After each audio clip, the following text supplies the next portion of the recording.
I'm not even going to complain. Well, well, well. Mhm. Here we are. We're back. We are back. We are back. We are back. I don't know who's here, but we're back. We have technical difficulties sometimes during these lives because the software, it doesn't like me. And I am going to have to switch softwares. But let's get back to where we are. Anywho, back to what I was saying about Aquarius. So when we think about Aquarius energy is very, very unique. And Aquarius energy asks you, what sets me apart? How can I use that to make a difference in my world, in the world around me? So, Aquarius has a lot of leadership and a lot of vision. And when we think about Aquarius, it is a sign of the visionary. So, Aquarius pushes us to step into leadership roles by challenging outdated systems and creating new ways of thinking. So, just an example, being the black sheep often means that you're ahead of time, that you see things others can't. You're ahead of your time. You see things that others can't, and you're here to pave the way for change. So, when that happens, Aquarius energy is really asking you to step into just a new way of thinking, especially on the leadership and the visionary kind of development. And when we talk about community and connection, Aquarius is a very community centric place, or a zodiac sign.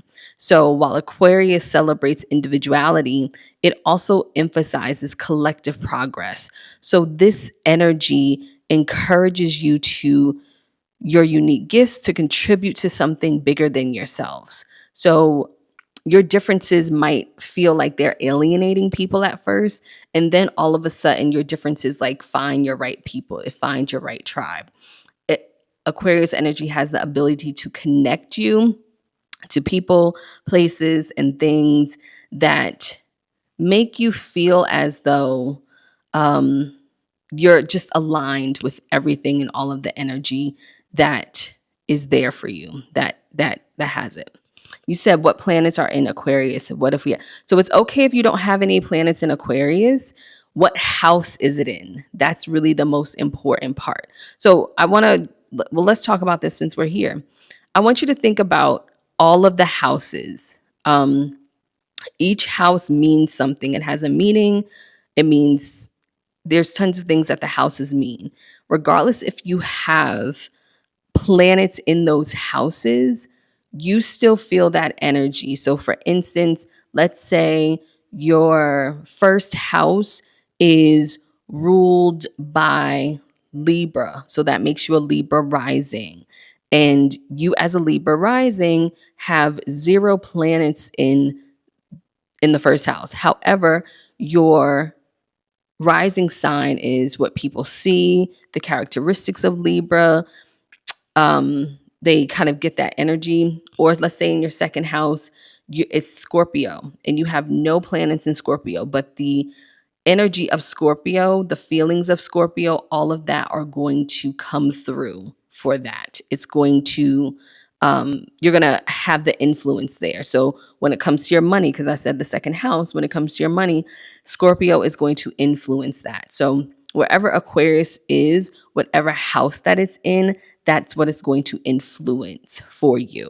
So just pay attention to that. So so I want you to think about it from a perspective of when the sun transits that house. So when each, zodiac goes through the season, when the moon transits that house, and when we have big transits like Pluto, when there's transits like Venus, Jupiter, these transits, everything affects that part of your chart. So right now, Venus is in Pisces. So you should be feeling a lot more love, a lot more energy when it comes to Pisces, whatever that area is in your chart. But that's for another section, another time. We'll talk about that. When it comes to Aquarius, and that kind of black sheep archetype, Aquarius energy gives you the influence and the feel goodness to be a trailblazer in your life. So it doesn't mean that you are here to cause chaos. It just means that you're here to shake up the status quo. You're here to bring something new into the world. So, being the black sheep, as some people may call it, or just being someone in the family who's here to break curses or traditional, or just break curses or whatever it may be. The black sheep is often misunderstood because they don't fit into the pre-existing molds. So, because they're here to create something entirely new, if you feel like you have been ostracized or isolated, whether it's in your family or not, or just in school, at work, you're here to create something new. So, the goal for you during this season, for Aquarius season, is really to ask yourself, how can I use my individuality to inspire others and lead with my authenticity? That's one thing that Aquarius is very, very, very just keen on. How can you be an individual? What does that mean for you being an individual? How are you showing up as your most authentic self? If you are not showing up as your most authentic self, wherever you have Aquarius at in that house in your natal chart, it's going to be very frustrated. I will say that it's going to be extremely frustrated. It's going to be, it's just going to be really frustrated because Aquarius energy wants you to show up as your most authentic self. It wants you to be all that you can be in your uniqueness and all of that. So, when we think about an Aquarius energy and think about why standing out as a gift, especially during this time of the new sun, the sun transiting, going into Aquarius season, I want you to think about this as, where am I not showing up as my most authentic self, and how can I do that? Many of the history's greatest leaders, thinkers, and visionaries were ostracized. They also have Aquarius placements, and they were just very different, and their difference became their legacy. So I like to think about, when I think about Aquarius and I think about Aquarius energy, especially during this time of going into Aquarius season, I say that Aquarius season kind of sets the tone for the rest of the year for you, meaning that Aquarius gives you the energy and the, it's almost like Aquarius says, what are you going to do this year? And how are we going to do it different? And how are you going to step into your most authentic self? I always find, for me, and even people who are closest to me, my friends, we're always making drastic changes in Aquarius season. And what I mean by that is, Aquarius season, in my opinion, gives you the opportunity to set the tone for the rest of the year. So January and Capricorn season, you feel more like, okay, I got to check off these boxes. I got to get my ish together. I got to figure out what I'm doing, how I'm doing it, why I'm doing it. And then Aquarius season comes in and says, all right, we got the nuts and bolts down. How are we thinking differently about accomplishing things? How are we thinking differently about who we are? How are we thinking differently about the relationships that we have? So Aquarius season always sets the tone for you to really innovate your life, whether it's on a small level or whether it's on a larger level. It just gives you that opportunity and that option to make significant change for the rest of the months. So if I can say anything about Aquarius season for everyone that's watching, is to really write down, how do I want to change myself, the world around me, my community? And your community doesn't have to mean that you are somewhere marching or anything like that. It can mean your local community. It can be your kid's school. It can be your neighborhood, but how do you want to change your community? What differences make me powerful to have impact in my life and what I'm trying to do, especially as we go through this year? I mean, tomorrow is Martin Luther King Day. And, the world feels like it's falling apart. That's just the reality of it. It feels like it's falling apart, but it's not. We can always create miracles when the world is falling apart. So just keep that in mind. So when we are thinking about Aquarius season, when you are thinking about Aquarius season, I want you to really lean into you are different because you're here to make a difference. And why are you different? Lean into what makes you different and not what is trying to keep you the same like so many other people. Really step outside the box. Really think about, why am I different? Why do I think differently? Why do I sound different? Why do I have a different perspective in life? All of that stuff, because that's what's really going to get you far. With us having Pluto in Aquarius season going forward, you being the same is not going to get you anywhere. You assimilating to the program, as I think somebody on TikTok, oh, rest in peace, TikTok. Somebody said that, we somebody in China said that we live in the program, or we work for a corporation. It's terrible.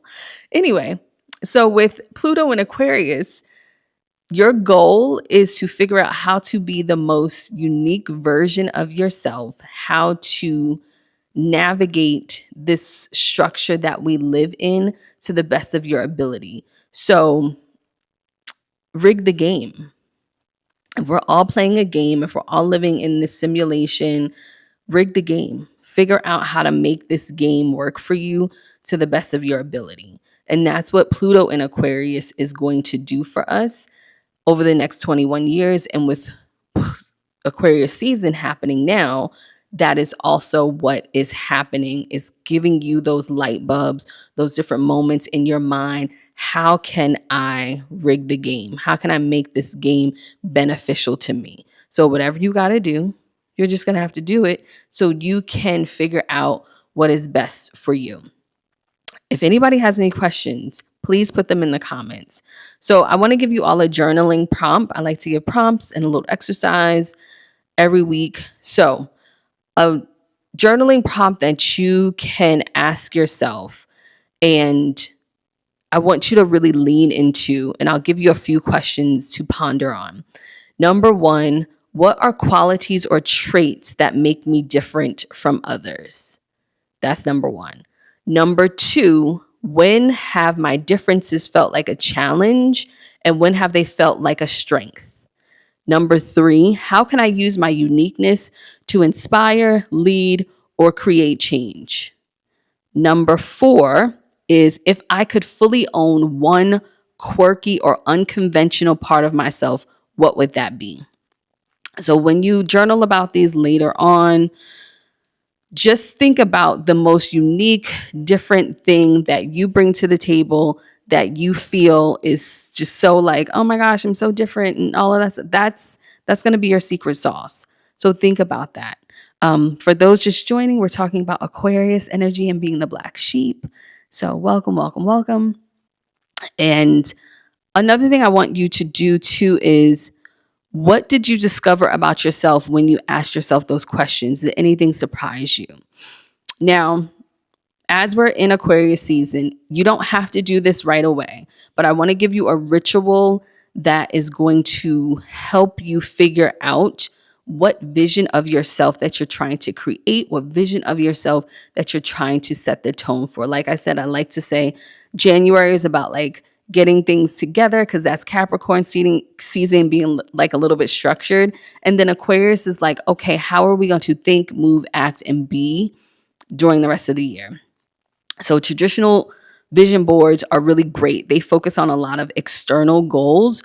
So like what you want to achieve, what you want to acquire.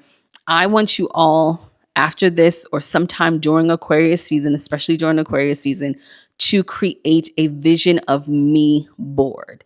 And that's to celebrate who you are and reflect on your unique identity. So I want you to think about images or words and symbols that represent your quirks, your strengths, and your individuality. Whether it's quotes or affirmations or different things that inspire you to step into more of yourself, I want you to put that on the board. Any colors, textures, visuals that resonate with who you are, not necessarily what you want or who you want to be, but who you actually are now. And I'll just give you a little bit of example. I like wearing colorful clothes. I used to didn't, but that's who I am now. So I would put different patterns, different colors, different outfits that I really like on, my thing. Will you drop the question somewhere and repeat, please? Yes, I'll drop them in. Let me actually, I can put them, I don't know if I can put them in the comments. I should have did that. My bad. Hold, please. I think I can put them in the comments. Let's see. I think I can do that. Let me see if I can put them in the comments. I know I can put them in the comments on. Oh, I don't think I can put them in the comments. Uh-oh. Shit. Ooh, oh, I didn't mess up Instagram. I don't think I can put them in the comments. I think they can only go in the comments on YouTube, but I'll put them in the comments when I put the video. I hope I didn't mess up anything. Oh, Lord. Oh, God. Please. If you're on Instagram, please put that you can still see me. that I didn't break anything. I didn't break anything. I tried to put it in the comments from my computer. I can't do that. Hopefully you can still see me and it didn't stop. That would suck. Anyway, it's all good. Okay, you can see and hear me. Thank you. Hopefully I didn't break anything again. Oh gosh, thank you. I will put the questions in the comments on the YouTube and on Instagram when I upload it. So let's just leave it like that. So back to this creating a vision board thing for yourself. Make sure you put those things, colors, textures, all of that stuff. So you can do it digitally. You can go get magazines. If you still have magazines, I don't know anybody who has magazines. I get magazines like every once in a while. But choose images that represent those traits and arrange them on your board. And add affirmations like, my differences are my superpower. I lead being authentically me. I celebrate what makes me unique. And make sure the vision board is an authentic version of yourself where you are right now. Not where you want to be, not what you want to have, not who you're going to be in the future, but where you are right now. Because remember, Aquarius celebrates your individuality. It celebrates your authentic version of yourself. So I want you to definitely step into how being different is not a weakness. It's a gift, and that you're proud to stand out. You're proud to shine as your authentic self, that you are proud to be who you are, regardless of if people like it or not. That's one thing that people are going to have to really get used to during Aquarius, the Pluto in Aquarius transit. Wherever Pluto is transiting your house in your chart, that is going to require you to be the most authentic version of yourself. Aquarius is going to ask you to rip down the walls of how you think about money, how you think about yourself, how you think about the way you think, how you think about family, how you think about fun, creativity, passion, how you think about work, how you think about partnerships, how you think about transformation, other people's money, how you think about spirituality, how you think about power and respect, how you think about your community, your friends, your goals, your dreams, and also how you think internally about yourself, that subconscious. It's going to shake the table for you and saying, okay, it's time to stop pretending. It's time to stop not listening to your most authentic version of yourself. And just, quite honestly, not stepping into the most authentic version of yourself is probably killing you anyway. So you might as well use this lifetime to be who you actually want to be and to do the things that you actually want to do. Now, I'm not saying go quit your job or nothing like that now. Don't do that. I'm saying to pursue the things that you know you want to pursue. And I'll say this, always ask yourself and constantly ask yourself, if I could do anything in the world, if there was nothing stopping me, nothing in my way, what would that be? And if the answer is different from what you're doing, continue what you're doing because you have to take care of yourself, your family, etc., whatever your situation is, but also pursue that thing, whether it's part-time, whether it's on the weekends. Do that thing, take small steps towards that, because this is the energy for you to do that.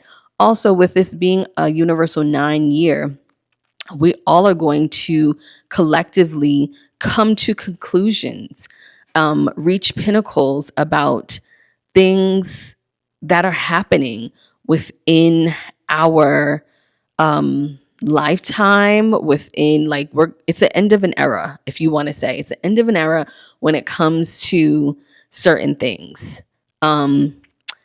Yeah. Anybody have any questions? You can ask me anything. I'll be here every week at 11 a.m. Eastern Standard Time. And I think I figured out how to not have any problems. I have to just lower the resolution that is going out into the world so it doesn't falter and stop working in the middle of the live. And it's just going to be a crappy resolution. And I'm just going to have to, because I don't think my little computer, my little MacBook Air can handle it. And that is okay. So it is what it is. But if anyone has any questions, please don't hesitate to ask about anything that we talked about today or just anything that you want to know.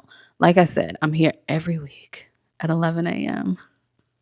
That's my one, well, not my one. I have several different goals. That's my one goal for this year, is to come and do the Sunday session every week at 11 a.m. So my background might change. I might be somewhere else in the world, but I'm gonna show up. And I'm gonna teach, speak, and do all of those things. So, what questions do you have about Aquarius energy, about Pluto in Aquarius, about how to step into your most authentic self? Don't hesitate to ask. Don't be shy. Yeah. While the questions are coming in, I will be putting the questions that I ask in the journaling prompts in the notes when these upload. So don't worry, just check back later. So another thing too, when we talk about Aquarius energy, and I can actually, let me bring this up. If you haven't done so, I have an ebook that I created called The End of an Era. And it's over 110 pages. And it talks about how Pluto in Aquarius is going to affect your life, and where certain things that you should be letting go of, what you should be doing, all of that stuff. And see, how many pages is it? I think it's 100 and you can go to my website. It's 115 pages. So I go through Aquarius, I go through what we're leaving, all of that. I go through how Pluto in Capricorn or capitalism, kind of the ego of that, how it kind of, I went through a lot with that. I created that thing, this this ebook about how to really harness and create rituals to leave that Pluto and Capricorn energy, and what you need to do about that, and how that affects your rising sign. Thank you for asking that question. How do I start to develop my psychic skills? So developing your psychic skills are not that hard. It just takes discipline and devotion. And we are all psychic. So we are all born psychic. None of us are not psychic. Everyone has their different psychic abilities and their different spiritual gifts. So it is very easy to tap into when you start to heal. So a lot of people, and there's been studies, I'll try and find the studies. When you start healing, there was a few therapists that their clients would be like, oh, I'm psychic now, or I have these visions and all of this stuff. When we're babies, and I talk about this in my new book that's coming out soon. When we're babies, we babies and dogs are the most psychic people and animals on the planet, or animals and children or babies, because babies and dogs or animals, they don't have any defense mechanisms. So they only are able to feel, to see, they respond to touch, all of that. So babies, that's why when somebody tries to get a baby to go sit with someone and they start crying, the baby knows this is not right. This doesn't feel good. There's something wrong with this person, because they don't have any defense mechanism. So they're just feeling in their body, and then they cry out because they're like, what's going on? What happens is, as we grow up, our socioeconomic status, the way we were raised, our families, all the trauma that happens, it kind of builds this wall up on us and around us. And that trauma then takes our psychic abilities and kind of makes them dormant. They don't go anywhere, they're just dormant. So imagine you being able to have really clear visions one day, and then a trauma happens to you, and then now you can't see anymore. That's what happens. So the number one thing I tell people when they're trying to tap into their psychic abilities, if they've never done this, is to go to therapy. That's number one. And after you've gone to therapy for a little bit, hire a coach, someone like me, a spiritual guide or teacher, and then you can work on that. But it's really about getting rituals and routines and practices to find out what your natural abilities are. Some people are more clairvoyant. Some people are more claircognizant. Some people are more clairsentient. Some people have the ability for psychometry. I know someone who did psychometry for a long time. She doesn't do it now, but she's a great designer. And she would go in she worked with a lot of wealthy people. She would go into their homes. They would buy antiques. And psychometry is being able to touch something, and you know the era that it came from, you know the story. You can pick up all of those things. And then for me, being a medium as well, that is something that kind of lay dormant. And then as I did more healing, it came up. So that's how you can develop psychic abilities. Number one, go to therapy. Promise. Start going to therapy. Start unpacking your issues. Start having those conversations. And then number two, look for someone like me who has courses, buy books, all of that stuff. And then just start practicing. Practice, practice, practice, practice, practice. I still practice with other mediumship friends at least like once a week on different things that I'm trying to hone and skill. When you go through a lot, people are there. But when you feel better and choosing joy, everyone gets quiet. Being a light can be lonely. You are absolutely right. A chocolate muse, being a light is very lonely. I remember having this conversation with my literary agent, and I was upset just about some things that were going on during the process of writing my book.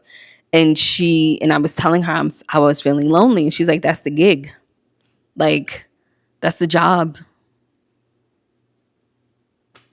That's the job of someone who is choosing to step into the light, to use their spirituality as a tool to help people. That is the gig. There's going to be bouts of isolation.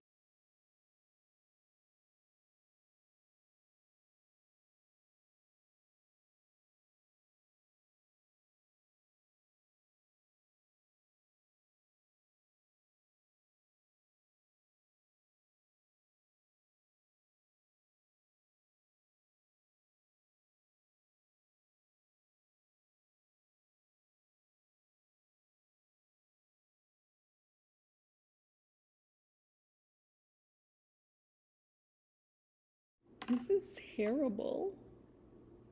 The screen. Well, can you hear me even though the screen is black? Can you hear me even though the screen is black? Let me know if you can hear me even though the screen is black. It froze. What? It always does that. I think that. Okay, now you can hear me, but no one can see me. How ghetto. Sorry, guys. Just listen. I don't know why it does that. I've been trying to figure this out for the longest time. And it's so frustrating. Anyway, let me go back to answering these questions.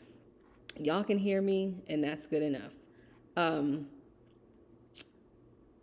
Let's see the questions.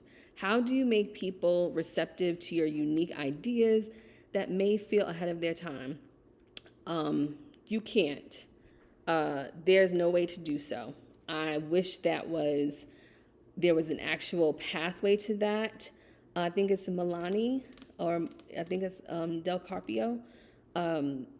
There's no way to do that. You can't do that. I wish there was a way to do that. I wish there was a way to make that happen, but there is not. You can't convince people of your gifts, your visions. It's just going to be something that people are going to have to get on board with eventually. Like that's literally it. I wish there was some way to do that. Okay, as long as people can hear me, that's fine. I have no idea why this says this. I'm gonna have to pick something else to use. Because this is the third week it's doing that. Anyway, I'm gonna put this up. Thank you all for showing up. I totally appreciate this. If you're on my mailing list, I have an announcement for a 3-day series. It is called Manifesting Miracles When Your World Feels Like It's Falling Apart. It's going to be 3 different Sundays for an hour each. And then there's going to be a 21-day email sequence of lessons that go out in between the calls for activities and actions that you're supposed to do. So if you're on my mailing list, that'll be there. Let me finish answering questions, even though you can't see me. So, how do you navigate the energy of sitting in the version of who you are now, but still have people to try and to engage you in who you were? Boundaries. I would say the biggest thing there is boundaries, creating boundaries with people and letting people know that, yeah, that's not me. That's who I used to be. I don't do that anymore. Just really making that statement out loud. Because what happens is that when you change, when you grow, when you heal, there's going to be a section of people and a people who want to keep you in the version that they feel most comfortable with you being. And so when that doesn't happen and you start doing things, acting a certain way that is very different from what they are comfortable with, it's going to bother them. So you have to enforce those boundaries and keep saying to yourself or saying to them, I don't do that anymore. That's not who I am now. And then there will be backlash. People are like, but no, that's how you used to be. You remember when we used to do this? Yeah, that was in the past. I've grown from that. That's something that I've healed from. And that language bothers people and it makes them very uncomfortable. But I will say this, that if you can stand firm in where you are right now, there's 2 things are going to happen. People are either going to stick around for the evolution and they might be inspired for their own evolution, or they're going to fall and they're not going to be a part of your growth. Remember, you can't take everybody where you're going anyway. So that's just how it is. So I hope that helped. So try not to let it be so heavy on you and really focus on standing 10 toes down in who you are now and not letting other people dictate like bringing in that old version of you so much. Does anyone else have any questions? Even though you can't see me. Oh gosh, this is just one day we're going to get this right. I tell you. Anyone else have any other questions? Let me know if you have questions. Okay, good. It resonates. Oh, good. Listen, if you don't have questions, I'll be back next week again. And this will be the fourth weekend. So every weekend at 11 a.m. on Sunday, I will be doing the Sunday sessions. My goal is to not have my screen go black, to not have the live stop. I really have to figure that out. I honestly think it's just too much on my little MacBook Air, and I'm probably just going to have to keep on lowering the resolution. But anyway, thank you all for showing up once again. I'll be back next week. The replays will be up, and have an amazing rest of your week. If you can, and if you don't want to, don't watch any news or TV or be on social media tomorrow. I will not be. Try your most hardest to do something fun, do something light, go for walks, meditate, have your favorite meals, do really fun and joyful activities tomorrow. Whatever you can do, celebrate yourself, celebrate who you are. And yeah, all right. So bye-bye, everyone. Thank you for joining me.